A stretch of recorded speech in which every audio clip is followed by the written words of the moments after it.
Oi pessoal, depois de certo tempo de prática e, claro, muitas leituras, a gente acaba adquirindo alguns hábitos quando desenvolve uma redação, qualquer que seja o tipo, de um texto descritivo a um argumentativo. Nesta videoaula, quero mostrar para vocês como pode ser mais fácil escrever sobre algum assunto do que podem imaginar. E, para isso, gostaria de tomar emprestado o exemplo dos textos de literatura de ficção, ou seja, romances, contos, novelas, crônicas. Vocês já pararam para pensar que muitos escritores imaginam suas personagens em ação em um determinado lugar, em uma certa hora, dizendo coisas, agindo e enfrentando as consequências de suas ações antes mesmo de colocá-las na tela do computador? Isso mesmo. Não apenas nós, leitores, imaginamos a cena que lemos em um romance de ação, mas também o escritor a visualiza quando a descreve.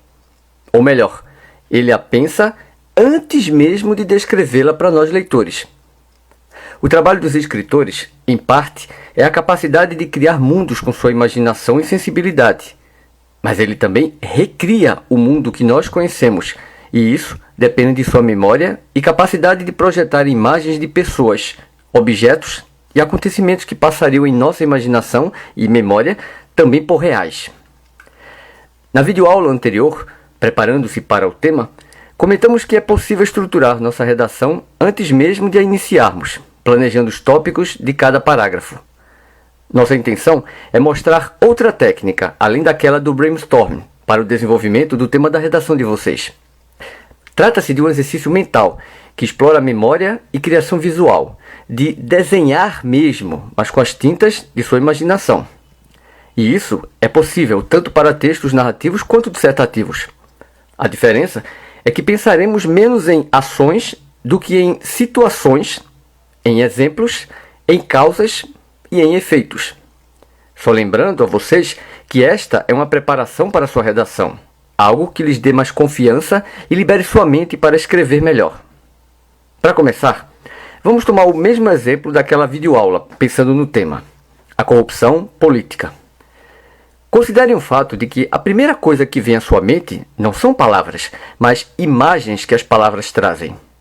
Vocês desejam pensar na palavra corrupção como um conceito, mas vem à sua memória corruptos, mentiras, desrespeito, cidadão. É preciso um paradeiro para não escrever sobre todas essas coisas de uma vez só, erro que muitas pessoas cometem quando escrevem. Imaginem-se numa conversa em que precisam colocar uma pessoa a par de algo que vocês viram. O acontecimento está completo em sua memória, com começo, meio e fim. Vocês só precisam descrevê-lo para o outro, mas com um adicional. Devem opinar, dizer o que pensam sobre isso. Finjam, por que não, que estão revendo tudo à medida em que descrevem. Digamos que vocês desejam falar sobre a corrupção político-partidária. Desenhem em sua mente um objeto, que podem ser pessoas, alguns corruptos na televisão, pegando dinheiro, por exemplo. Imaginem que esses políticos desviam mais dinheiro que seria usado para obras públicas. Pensem nas consequências disso. Visualizem imagens de creches e escolas sem esses recursos. Visualizem ainda outros setores sem essas verbas, como a saúde e infraestrutura. Façam um mapa da cidade em sua cabeça, construam as ruas esburacadas, mentalizem essa cidade imaginária inteira, sem os recursos necessários que esses políticos que vocês criaram na mente deixaram de utilizar. Criem em sua imaginação um quadro que mostre como a vida das pessoas será afetada com essa cidade de vocês abandonada pelos políticos. É como se vocês fossem romancistas. Assim, vocês acabam de desenhar uma estrutura mental com acontecimento, os políticos que desviam ou deixam de empregar verbas públicas. Exemplos: os setores prejudicados. E algumas consequências imediatas, as pessoas afetadas.